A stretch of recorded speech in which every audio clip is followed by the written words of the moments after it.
Différentes étapes du sommeil servent différentes fonctions pour le cerveau et le corps à différents moments de la nuit. Toutes les étapes du sommeil sont cruciales. Aucune de ces étapes ne peut être sacrifiée sans en subir les conséquences. Et donc si nous partons de ce point idéal recommandé de 7 à 9 heures de sommeil par nuit, et que nous allons progressivement en dessous de ce seuil, nous avons alors une vérité très simple, qui est que plus votre sommeil est court, plus votre vie est courte. La bande élastique de la privation de sommeil ne s'étirera que jusqu'à ce qu'elle se brise. Et si vous combattez votre biologie, normalement vous perdez. Et la façon dont vous savez avoir perdu sont les maladies et les pathologies. Maintenant, je ne veux pas dire aux gens comment ils devraient vivre leur vie. Je suis juste un scientifique. Tout ce que j'essaye de faire, et je suis peut-être trop enthousiaste à propos de ça, mais c'est d'offrir aux gens la science et la connaissance du sommeil. Et ensuite, c'est à eux de faire leur choix sur la façon dont ils souhaitent vivre leur vie.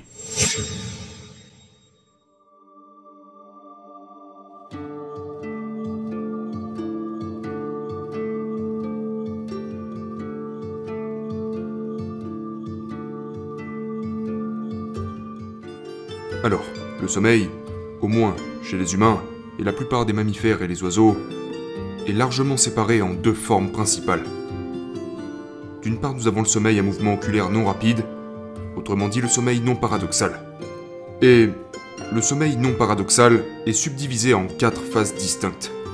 L'endormissement, le sommeil léger et 2 phases de sommeil profond.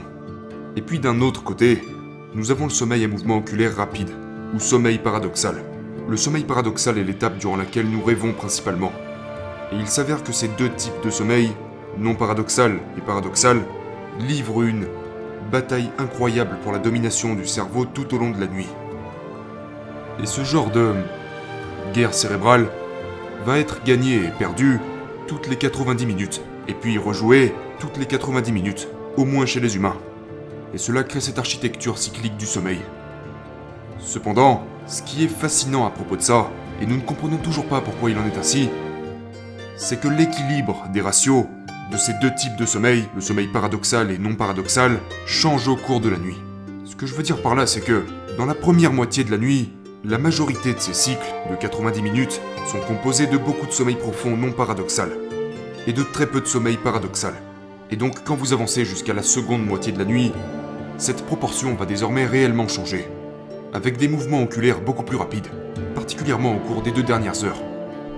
Et il n'est pas seulement important de comprendre en quelque sorte son sommeil, il faut comprendre que le bon déroulement de cette structure a de réelles implications dans notre vie.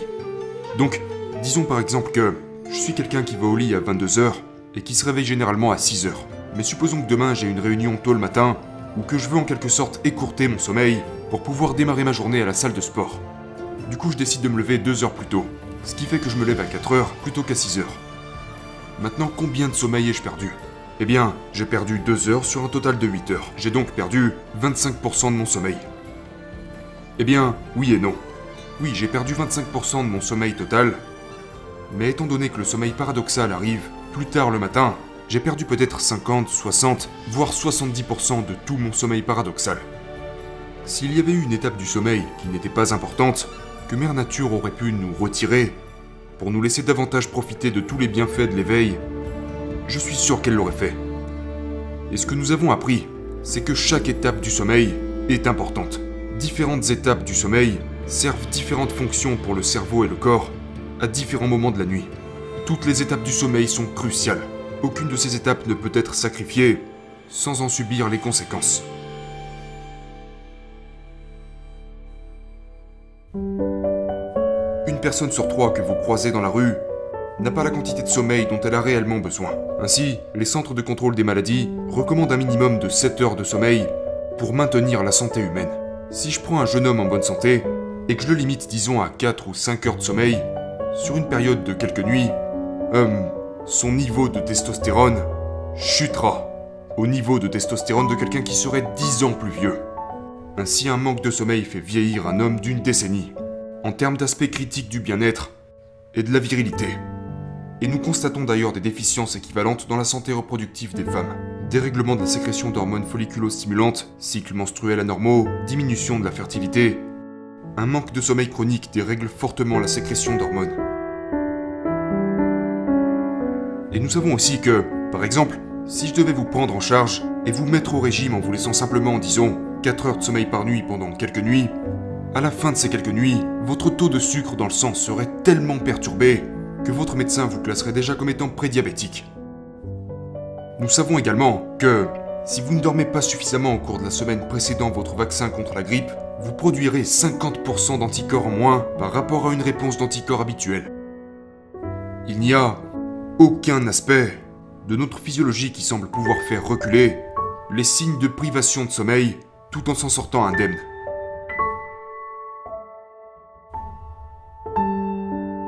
Donc, ce que nous avons compris il y a environ 4 ou 5 ans, c'est que les gens qui dorment généralement moins de 6 heures par nuit développent beaucoup plus de cet agrégat protéique toxique qui est sous-jacent à la maladie d'Alzheimer, appelée bêta-amyloïde, et également de cette chose appelée protéine Tau. Ce sont les deux protéines qui, selon les scientifiques, sous-tendent à la maladie d'Alzheimer. Ensuite, ce que nous avons également constaté, c'est que les personnes qui souffrent de troubles du sommeil, tels que l'insomnie ou l'apnée du sommeil, ont également un risque significativement plus élevé de développer la maladie d'Alzheimer plus tard dans leur vie. Et puis plusieurs années, après ça, les scientifiques ont démontré que si vous prenez un adulte en bonne santé et que vous le privez de sommeil pour juste une nuit, ou alors que vous le privez seulement de sommeil profond pour une seule nuit, vous constaterez une augmentation immédiate de cette protéine d'Alzheimer, la bêta-amyloïde. Cela a donc prouvé la causalité, que si vous retirez à n'importe quelle personne, même en très bonne santé, cette chose appelée sommeil, vous augmentez considérablement le risque qu'elle attrape la maladie d'Alzheimer. Maintenant, si l'on prend ça sous un angle différent, on pourrait se demander, eh bien, en quoi le sommeil permet-il d'éviter le développement de cette maladie d'Alzheimer dans le cerveau?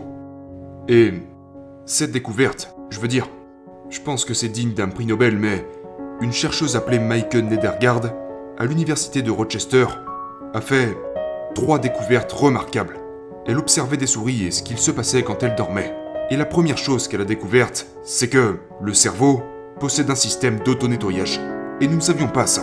Nous savions que le corps possédait son propre système de nettoyage, dont tout le monde a déjà entendu parler, appelé le système lymphatique. Mais on ignorait que le cerveau possédait son propre système de nettoyage. Et donc elle a découvert qu'il possède un système de nettoyage, appelé aujourd'hui le système glymphatique, en raison des cellules gliales qui composent ce processus. Et elles remplissent de nombreuses fonctions essentielles. Elles forment dans notre cerveau un réseau qui a pour but d'assainir nos cellules cérébrales. C'était donc sa première découverte. Ensuite, elle a découvert que ce système de nettoyage ne fonctionne pas toujours, à plein régime, sur une période de 24 heures. Elle s'est en fait rendue compte que lorsque les souris dormaient, et surtout lorsqu'elles étaient profondément endormies, leur système glymphatique passait à la vitesse supérieure. La dernière découverte, et c'est ce qui la rend pertinente en ce qui concerne la maladie d'Alzheimer, c'est qu'elle a découvert que l'un des sous-produits métaboliques, l'un des agrégats protéiques toxiques que le sommeil se charge d'éliminer, est cette protéine toxique de la bêta-amyloïde. Et seulement l'année dernière, des scientifiques de Boston ont en fait découvert un mécanisme de nettoyage similaire chez les êtres humains. Donc, c'est un mécanisme qui nous aide à comprendre à quel point le sommeil est en fait connecté à notre santé neurologique. Et donc si nous partons de ce point idéal recommandé de 7 à 9 heures de sommeil par nuit, et que nous allons progressivement en dessous de ce seuil, nous avons alors une vérité très simple, qui est que plus votre sommeil est court, plus votre vie est courte. Le manque de sommeil prédit ou cause même la mortalité. La bande élastique de la privation de sommeil ne s'étirera que jusqu'à ce qu'elle se brise. Et si vous combattez votre biologie, normalement vous perdez. Et la façon dont vous savez avoir perdu sont les maladies et les pathologies.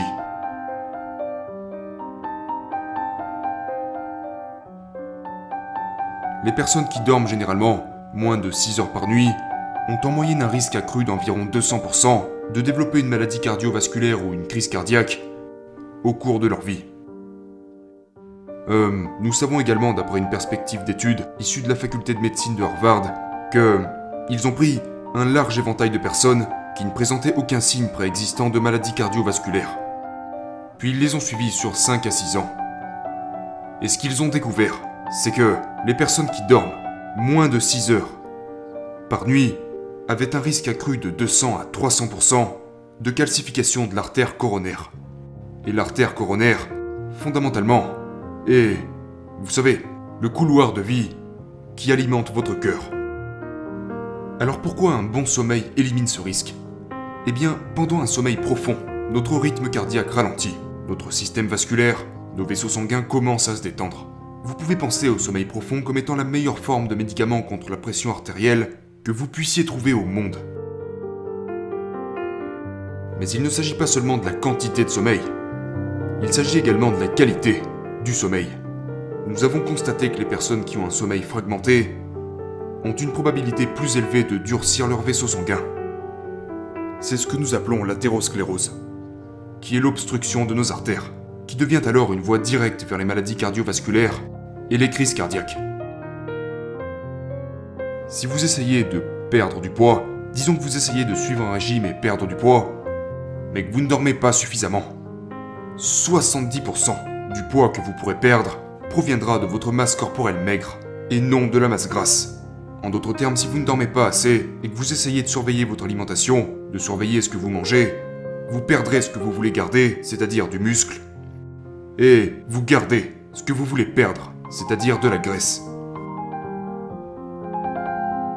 Lorsque vous ne dormez pas suffisamment, vous savez, que ce soit 6 heures par nuit, 5 heures par nuit, 4 heures par nuit, pendant plusieurs nuits, 2 hormones essentielles qui ont pour but de réguler votre appétit entrent en déséquilibre. Ces 2 hormones sont appelées leptine et gréline. La leptine est l'hormone de la satiété.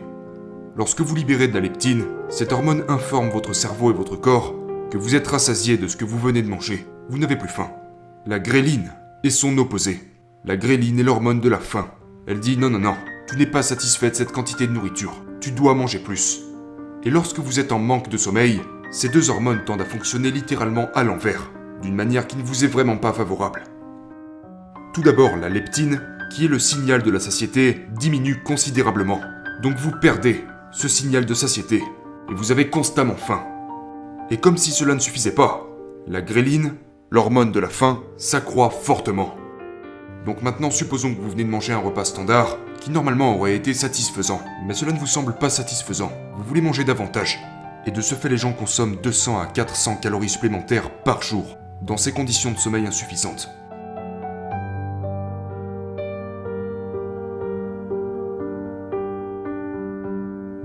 Ce qui est également frappant dans cet ensemble d'études, c'est que ce n'est pas seulement que vous mangez plus. Ce que vous faites en général, c'est que vous grignotez plus. Le plus souvent, c'est comme ça que vous remédiez à cet appétit. Parce que lorsque vous manquez de sommeil, vous avez cette augmentation, et en particulier cette augmentation dominante, à vouloir manger des glucides lents, des sucres, ainsi que des collations salées. Tous ces aliments, qui aujourd'hui sont accessibles quasiment partout, et qui nous mettent tous sur la voie de l'obésité. Il y a 2 choses très simples que vous pouvez faire, non médicamenteuses, qui, si vous regardez les données, vous garantissent un meilleur sommeil, qui sont une forme d'activité physique tous les jours, ou au moins plusieurs jours par semaine. Et la seconde chose est de gérer votre anxiété. L'anxiété est la principale cause d'insomnie. Et pour gérer l'anxiété, il existe différentes méthodes efficaces. Mais la méditation, par exemple, est une méthode fantastique. Pour tous les gens qui souffrent d'insomnie, si vous les mettez dans une pratique de méditation et de pleine conscience, cela peut réellement réduire la gravité de leur insomnie d'une manière qu'aucun médicament ne pourrait offrir.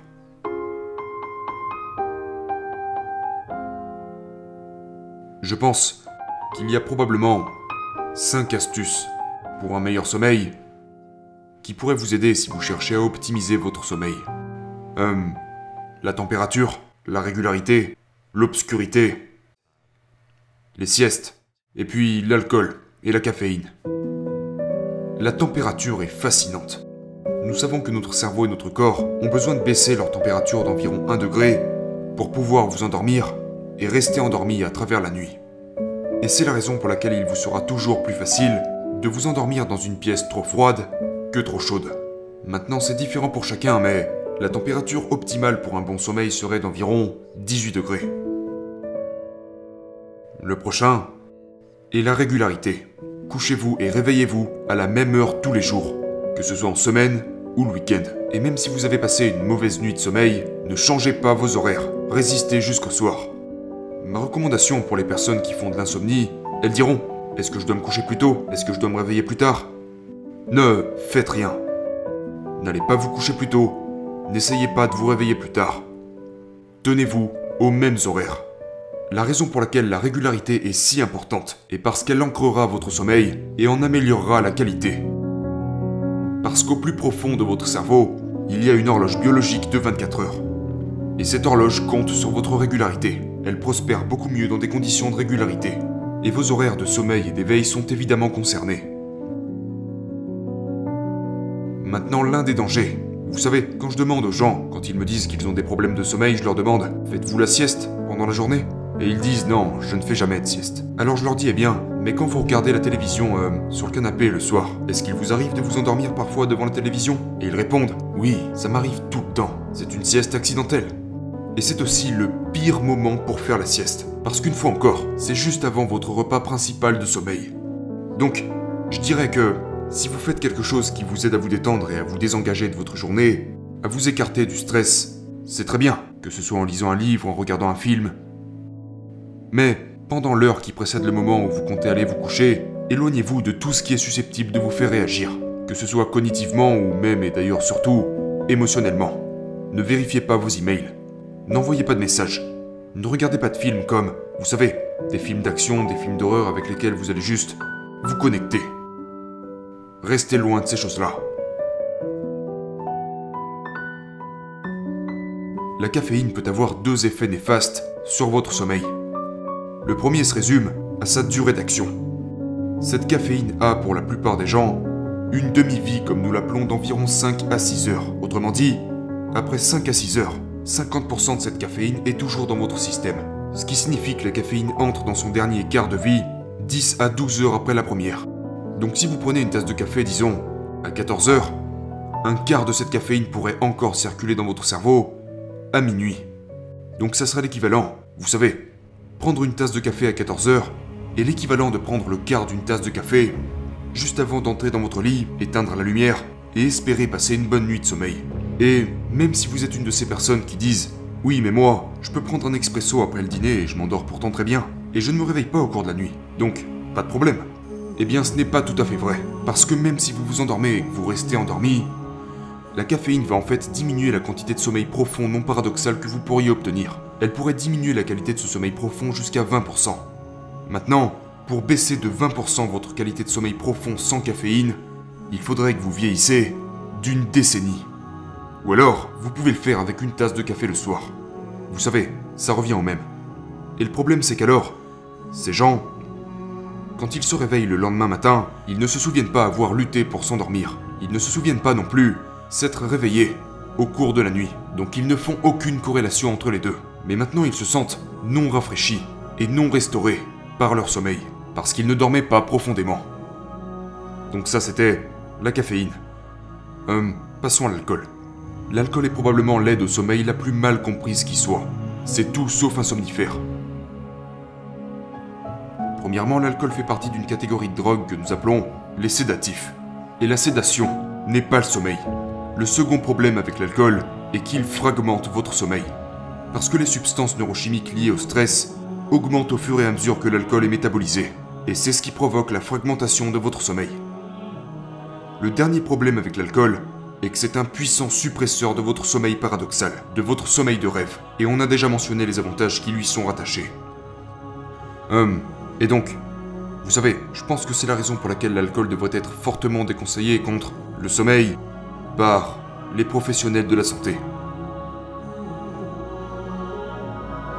Maintenant, je ne veux pas passer pour un puritain. Je ne veux pas dire aux gens comment ils devraient vivre leur vie. Je suis juste un scientifique. Tout ce que j'essaye de faire, et je suis peut-être trop enthousiaste à propos de ça, mais c'est d'offrir aux gens la science et la connaissance du sommeil. Et ensuite, c'est à eux de faire leur choix sur la façon dont ils souhaitent vivre leur vie. Vous savez, pour moi, c'était juste la chose la plus étonnante au moment où j'ai commencé à l'étudier. Et c'est une histoire d'amour qui dure depuis plus de 20 ans, et je suis toujours séduit par cette belle chose que l'on appelle dormir la nuit.